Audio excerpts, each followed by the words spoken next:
Pues ya está cumpliendo con su labor al frente del Banco de España el señor Escrivá y está haciendo lo que tiene que hacer en función de lo que quiere Sánchez. Y para eso le nombraron, lógicamente. Ahora ya de pronto se disparan las previsiones económicas de nuestro crecimiento y, cómo no, baja la inflación. O sea, eso sí que es la cuadratura del círculo. Ahora lo analizaremos con Mar Vidal. Pero antes damos los datos. María Alonso. Que los datos son, bueno, desde luego, un tanto optimistas, ¿eh? Las previsiones que hemos conocido hoy del Banco de España. El exministro se estrena al frente de esa institución del Banco de España con éxito. Dispara sus previsiones. José Luis Escrivá sitúa una revisión al alza del crecimiento de nuestra economía y estima que el Producto Interior Bruto crecerá en 2024 un 2,8%, es decir, 5 décimas más de lo esperado. Además, para terminar este año, el exministro, como decías, Antonio, confía y prevé ahora una bajada de la inflación al 2,9%. Y dice además que en el 2026, dice Escrivá, que la inflación se situará por debajo del 1,8%, es decir, por debajo incluso de lo que pide Europa. Escrivá, que debuta en el Banco de España con mucho entusiasmo, Antonio. Bueno, pues vamos a hablar con el analista económico, Mar Vidal. Buenas noches, Mar. Buenas noches, Antonio. ¿Qué tal? Bueno, ¿cuánto hay de voluntarismo por parte del señor Escrivá? ¿Realmente es que es así? ¿Esto va viento en popa todavía? En popa, sí. Lo que va viento en popa es la deuda, que es básicamente en lo que se sujeta esto, ¿no? O sea, si tú comparas el crecimiento de deuda pública en el último año, no en el último trimestre, en el interanual, estamos hablando de una subida de incremento de deuda del 3,6%. Ya con eso ya te estoy diciendo que hay mucho de sujeto sobre ese crecimiento de deuda, que además, aplicado fundamentalmente a los presupuestos, que no son demasiado inversionistas, es decir, toda esa deuda que se ha incrementado y que se ha incorporado, digamos, a la deuda anterior, ten en cuenta que aproximadamente representa unos 58.000 millones de euros más. Es decir, ese es el incremento. Esos 58.000 millones, si los disgregamos un poco, descubriremos que hay una buena parte que es para pagar intereses. Es decir, si pagamos 31.000 millones de euros en intereses, ya nos queda muy poquito de ese incremento de deuda para algo. Solamente aproximadamente el 14-15%, incluso puede llegar al 22% de ese incremento de deuda es para inversión, para mejorar la economía, para que sea productiva. El resto es para gastos corrientes estructurales. Es decir, se va a invertir muy poco de ese crecimiento que viene de la deuda en mejorar cosas. Y ese es el gran riesgo que ahora mismo corre nuestra economía, que nos amparemos en unas cifras que, bueno, podemos decir que están bien, porque las comparamos con otras, pero tampoco que sea una locura esto de crecer al 2,8-2,9%. ¿eh? Y luego, fundamentalmente, gracias al turismo, que sigue siendo la gran gallina de los huevos de oro. Sí, o sea, nuestra economía ahora mismo, el crecimiento de nuestra economía se ampara fundamentalmente en el turismo, en el sector turístico. 2/3 del crecimiento dependen del turismo. Del crecimiento, no del total. Claro, si tú tienes esa dependencia de un sector para que tu PIB crezca y además lo dopas con deuda, pues tú no tienes una economía robusta, ni sólida, ni preparada para el futuro, ni mucho menos. Bueno, vamos a ver, claro, tú hablas con gente que dice, hombre, a ver si es que estamos siendo injustos y realmente todo va funcionando magníficamente bien, somos más ricos que antes, hay más empleo, menos paro que hace 3 años, o sea que esto, la economía española va como un cohete, no sé. A ver si estás dudando ya. No sé, yo te pregunto. Bueno, es que si no estarás va como un cohete la economía española, como diría Sánchez. Voy a desinformar, ¿no? A ver, que es lo que dicen ahora cuando eres un poco disidente de la opinión oficial, ¿no? Vamos a ver, lo primero es que se nos suele decir que crecemos más que nadie, y eso es una cosa que desde el punto de vista segmento, es decir, de ahora, de coger el puntual, es cierto, somos de los países que más crecen, no el que más, pero somos uno de los que más crecen. Lo que pasa que, claro, si tomamos el de dónde venimos, descubriremos que todos están creciendo, cada uno en la dimensión que puede. Alemania si crece un 0,1%, a veces es en bruto más dinero que nosotros creciendo un 3%, eso es así. Pero además es que nuestro crecimiento, sobre todo vinculado a la inflación que hemos tenido, que acumulada supera el 17% en los últimos 3-4 años, estaríamos hablando de que el problema de España es de poder adquisitivo, que además genera un empleo, mucho empleo, ha generado mucho empleo, todavía seguimos siendo, ahora sí que somos ya el país con más paro de toda Europa, somos el único país que tiene doble dígito en el desempleo, que esto es muy grave, que todavía con todo este crecimiento, con todos esos motores en marcha de gasto público, de fondos europeos, del turismo como nunca, batiendo récords, todavía tenemos 2 dígitos en el desempleo de este país. Bueno, pues si todo eso lo juntamos, descubrimos que tenemos una generación de un empleo que no logra mejorar los salarios porque no puede ser más productivo. Tenemos el sector que tenemos, ese motor que nosotros tenemos no puede aplicar eficiencia, no puede aplicar tecnología, no puede aplicar nada, porque tú no puedes meterle tecnología a la playa. Eso, el sol es el que hay y las playas son como son, y gran parte de nuestro turismo, nos guste o no, depende de eso, depende de un clima excepcional que tenemos, de un país excepcional, de unos monumentos impresionantes, de una gastronomía genial. El problema es que eso no permite mejorar salarios en su mayoría. Genera mucho empleo expansivo, que ya veremos qué pasa con eso, y no permite que la gente mejore su poder adquisitivo. Y por eso en este país tenemos pobres asalariados, 12 millones de personas que no llegan a 950 euros de ingresos al mes. Eso no es un país robusto, sólido y creciente. Tenemos una barbaridad de gente, casi un 26%, que está en riesgo de exclusión social. Esto lo comparas con Europa y ahí es donde tienes las primeras cifras que, en la comparación, independientemente de ese crecimiento que dice el exministro Escrivá, el ministro del Banco de España, le iba a decir.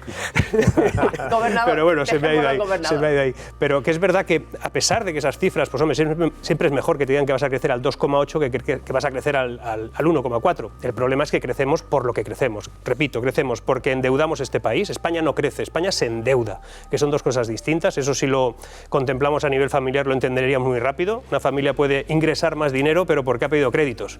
Y eso no es que esa familia es más rica. Y por otro lado tenemos la creación de un empleo que no es sostenible, por lo menos en el ámbito del crecimiento salarial. Y lo que estamos fabricando es, de hecho ya se ha definido de otra manera, ¿no? La clase media, la riqueza en este país ahora ya está en cifras que en otros países da risa. Bueno, oye, Bart, a ver qué me dice, y os pido también vuestra opinión. Esto que ayer anunciaba la señora vicepresidenta del Gobierno, Yolanda Díaz, a propósito de los impuestos y la vivienda, por ejemplo, es decir, no permitir que alguien pueda comprar una vivienda en zonas tensionadas donde hay mucha demanda, si no es para vivir permanentemente en ella. Tú, en una economía libre de mercado, pues tú compras lo que te dé la gana, ¿no? Muy libre todo. Ella, como comunista, pues tiene que poner sus objeciones. Escuchad. Mantener con carácter permanente los impuestos de gravamen especial a la banca y a las grandes energéticas. Queremos crear un impuesto de solidaridad también a las grandes herencias. Con carácter temporal, prohibir en las zonas tensionadas la compra de viviendas que estén destinadas a la especulación, es decir, que no tengan como fundamento vivir en las mismas. ¿Qué? O sea, no vivir y vivir. O sea, podrás tener lo que quieras y comprarte lo que quieras con tu dinero, pero en todo caso no es más que es una lista, una retahíla que lleva esta mujer desde que sale ahí, diciendo que todo es como un conjunto de impuestos, tributos, te voy a grabar aquí, te voy a grabar allá. Es una persecución absoluta. Yo no le he escuchado todavía nada con respecto a vamos a hacer algo que sea productivo, ¿no? Porque de momento solo es esquilmar, es sacarle a todo el mundo lo que pueda, y al final lo que está generando es que, a pesar de que ellos en sus comparativas te dicen que nuestra presión fiscal es inferior a la de otros países, cuando aplicas a los que pagan el esfuerzo fiscal, esos que sí que pagan y que pagan cada vez más y que van a pagar más, y que además ha habido amenazas, ¿no? Incluso por el propio presidente, que decía que iba a gravar los depósitos y cosas por el estilo, ¿no? Porque dice que hay personas en este país que tienen dinero suficiente para vivir 100 vidas, y él que sabe lo que cuesta una vida, porque él va en Falcon y otras cosas, no sabe exactamente lo que valen las cosas. Pero independientemente de eso, esa intervención yo creo que enfermiza del mercado solo lleva a la escasez. Si tú incorporas elementos que, digamos, disuaden a la persona a invertir, o a incorporar, por ejemplo, una promoción inmobiliaria para algo y quedarse 2 permutas para luego tal vez alquilarlas o lo que sea, pues oye, al final pues no lo haces. Yo es que les decía antes, si me permites, que lo que se está imponiendo es el paradigma comunista. Está envuelto de otra manera, no es la pasionaria, no es... estamos en otro momento de la historia, con otra forma de vestir, en otros ropajes, pero es el paradigma comunista, que es, no os preocupéis, os vamos a dar eso, 1.000 euros. Os vamos a dar 1.000 euros, pues sí, os garantizamos de momento la sanidad, digo de momento, el estado del bienestar, pero es que el estado del bienestar, como muy bien dices tú, es un gasto enorme, pero curiosamente, si tú analizas con detalle, y lo digo porque lo he estado viendo el otro día, el gasto público desde el año 2000 al 2020 en España creció un 200%, pero no la sanidad, ni la educación, ni la vivienda. Es decir, no se ha hecho apenas vivienda pública, la sanidad apenas subió un 46% en el conjunto de España, y la enseñanza apenas un 30%. y básicamente ha sido la iniciativa privada, gracias a universidades privadas y a hospitales privados, el que de verdad ha ido atendiendo la demanda creciente que en España ha supuesto el estado del bienestar. El drama es un conjunto de elementos. El drama es que en este país los salarios no pueden subir, porque como acabo de explicar, tenemos una dependencia de sectores que son incapaces de incorporar más eficiencia para que se pueda cobrar más, porque si fueran más caros los productos que venden, los servicios que venden, no tendríamos la capacidad de competir, como competimos, porque competimos por precio, y eso hay que saberlo. Pues como no pueden incrementarse esos ingresos, muchos promotores no les sale rentable, o no pueden poner en marcha proyectos, oferta de vivienda, porque no hay gente solvente. Y no hay gente solvente porque las políticas que se aplican son las de la dependencia, la del subsidio, la de la ayudita. Exacto. No son las de apoyar al sector productivo. Fíjate que hay un concepto económico complejo que es el crowding out. Es decir, el hecho de que cuando un gobierno, un Estado, incorpora mucho dinero en deuda, es decir, interviene mucho en el mercado sobre todo financiero, que es lo que hace la deuda, lo que hace es apartar al sector privado, al sector productivo de ese mercado, porque le haces competencia desleal en ese sentido. Y mucho de ese producto, mucho de esa capacidad de producción se retrae. Y este país se está retrayendo en la industria hace muchos años. En este país solo se depende de que la gente tenga ayudas. La construcción del Estado final que sueñan, porque no nos olvidemos, en el gobierno hay comunistas. Entonces, como hay comunistas, tienen un sueño, ¿no?, húmedo incluso, de cómo quieren que sea este país, que es el que tienen en sus libros que han leído durante toda la vida. Y es el de hacer un Estado gigantesco, lo suficientemente grande para poder ofrecer todo lo que quiera a toda una sociedad dependiente que viva exclusivamente de todo lo posible del sector productivo, de manera que lo van reduciendo a la mínima expresión necesaria para soportar todo lo otro. ¿Y cómo termina esto? Eso acaba mal. Claro, porque no hay ningún ejemplo. Cuba, no hay ningún ejemplo de que funcione. Venezuela, el comunismo, es decir, tan pronto el Estado pasa a controlar todo, se ha demostrado su ineficiencia y su incapacidad de atender la demanda. Pero lo pueden alargar mucho. Lo pueden alargar mucho por una razón. Tenemos el ejemplo de Argentina, O sea, se puede alargar mucho tiempo eso, porque tú puedes incorporar deuda constantemente, deuda para pagar la deuda, los intereses y lo que haga falta. Es la tercera partida de los presupuestos generales del Estado, los intereses de deuda, Es una cosa gorda lo que tenemos.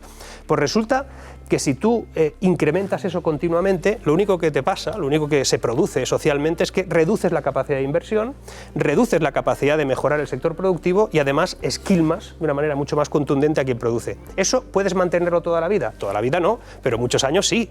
Tú puedes ir reduciendo servicios y que la gente no lo note. O diga, bueno, es que esto está muy mal, la seguridad social va mal, o los hospitales están llenos. Lo van diciendo, pero nadie incorpora en la ecuación que hay un responsable de todo esto, y es que cada vez hay menos para invertir si no es deuda. Pero mientras, Marc, hay un dato que me gustaría comentar contigo, y es que cuando hay la posibilidad de generar nuevas industrias, hay una parte de la izquierda en España que se opone a cualquier industria nueva. Y pongo el ejemplo que ahora está ocurriendo en Galicia, que hay una posibilidad de que una empresa portuguesa, Altri, haga con unas técnicas que hoy en día son súper sofisticadas para evitar contaminaciones, etcétera, etcétera, y aprovechando precisamente la riqueza maderera de Galicia, etcétera, y además el hecho de que el mayor cliente de Altri es Inditex, que es una de las historias de éxito de este país. Bueno, pues la izquierda gallega está contra la instalación de esa fábrica de fibra sintética, que iba a darle suministro a Inditex, pero que iba a generar muchos puestos de trabajo directos e indirectos.